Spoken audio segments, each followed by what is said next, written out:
안녕하세요. 낭독하는 빵순이입니다. 이번에는 이재은 아나운서님께서 쓰신 다정한 말이 똑똑한 말을 이깁니다 라는 책을 여러분들에게 낭독해 드리려고 합니다. 8월의 첫째 주 목요일 저희 중앙대학교 오디오북 내레이터 1기 동기 낭독 모임이 있었어요. 그날 저희 동기들이 이 책을 돌아가면서 읽는데 정말 따뜻하고 다정한 말들 때문에 그 시간이 너무너무 행복하고 힐링이 되는 시간이었습니다. 사람의 마음을 여는 것은 똑똑한 말이 아니라 바로 다정한 말인 거죠. 마음의 문을 여는 말투와 태도에 관하여 이재은 아나운서께서 전하는 이야기 한번 책 속으로 들어가 보도록 하겠습니다. 고고싱!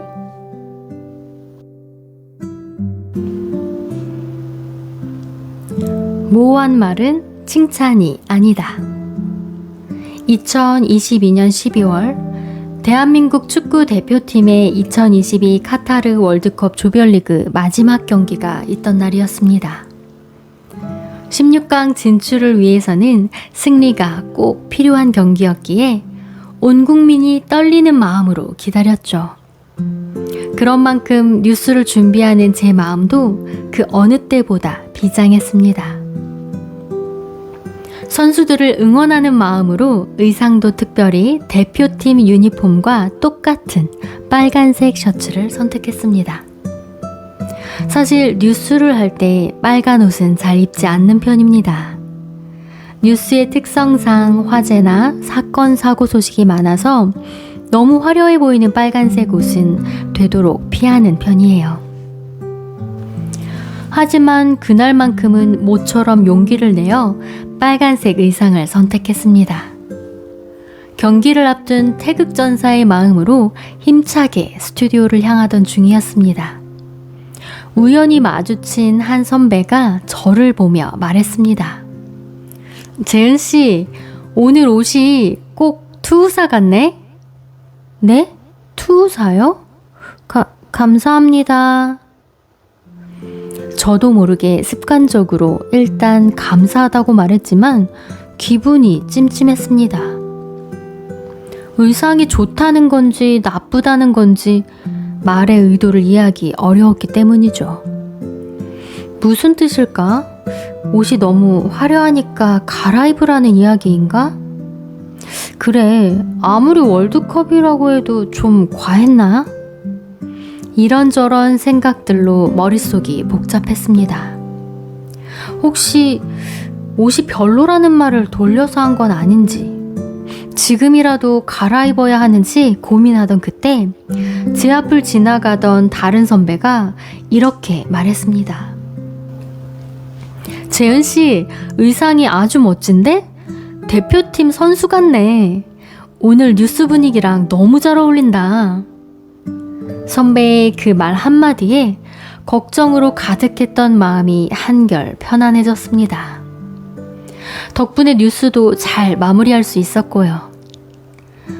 퇴근하고 집에 와서 다시 생각해보니 제 옷을 보고 투우사 같다고 말했던 선배도 나쁜 의미로 말한 건 아니었겠다는 생각이 들었습니다.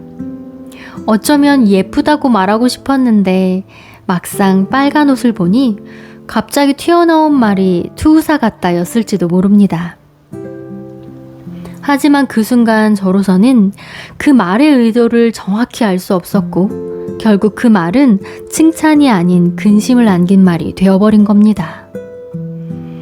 말은 그 의도를 명확하게 상대가 이해할 수 있도록 전해야 합니다. 상대가 들었을 때 칭찬인지 나쁜 말인지 구분되지 않는 모호한 말은 칭찬이 될 수 없습니다. 만일 칭찬을 할 거라면 확실하게 진심을 담아 전해야 효과가 있습니다. 그렇다면 어떻게, 무엇을 칭찬해야 할까요?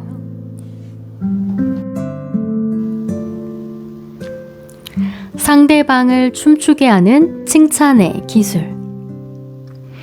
칭찬의 기술 첫 번째는 상대가 듣고 싶은 칭찬을 하는 겁니다. 칭찬의 말이라고 해서 모두를 춤추게 할 수는 없습니다.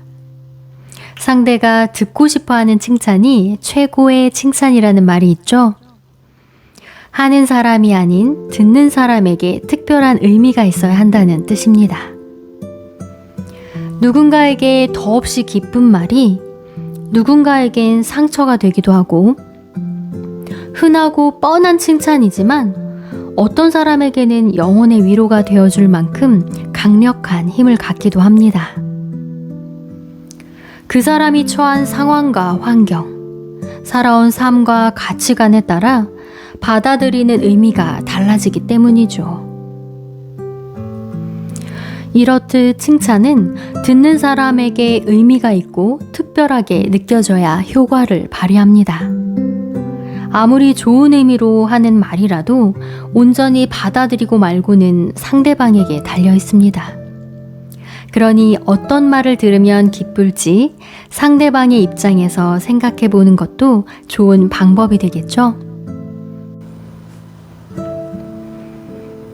칭찬의 기술 두 번째는 진심을 가득 담아 말하는 겁니다. 영혼 없는 칭찬은 힘이 없습니다. 진정성이 느껴지지 않는 칭찬은 듣는 사람에게 가식과 아부, 빈말로 들리기 쉽습니다. 버릇처럼 내뱉는 말은 공허하게 느껴질 수 있습니다. 누구에게나 할 수 있는 뻔한 칭찬이 아닌 그 사람만을 위한 칭찬을 하는 것이 좋습니다. 그러기 위해서는 상대에 대한 지속적인 관심과 이해가 먼저 필요합니다. 특별하면서도 부담스럽지 않게 진심과 공감을 담아서 칭찬의 말을 전해보세요. 듣는 사람이 주인공이 되도록 말이에요. 그러면 어떻게 진정성을 담을 수 있는지가 세 번째 기술이 되겠죠. 칭찬의 기술 세 번째. 칭찬은 구체적으로 하는 것이 좋습니다. 그래야 진심이 충분히 느껴집니다. 두루뭉술한 칭찬은 그 의미와 의도를 파악하기가 어렵습니다. 재은씨, 오늘 뉴스 두 번째 기사 앵커 멘트 마지막 문장이 좋더라. A라는 기사는 핵심을 정확하게 잘 담았던데? 오늘 인터뷰할 때 마무리 멘트 정말 좋았어. 어제 특보 진행할 때 취재 기자랑 질문과 답변을 주고받는 호흡이 좋더라. 이런 구체적인 칭찬은 진정성이 느껴집니다. 듣는 사람의 감동도 2배가 되죠. 그뿐만 아니라 다음엔 더 잘하고 싶다는 동기부여 효과도 있습니다.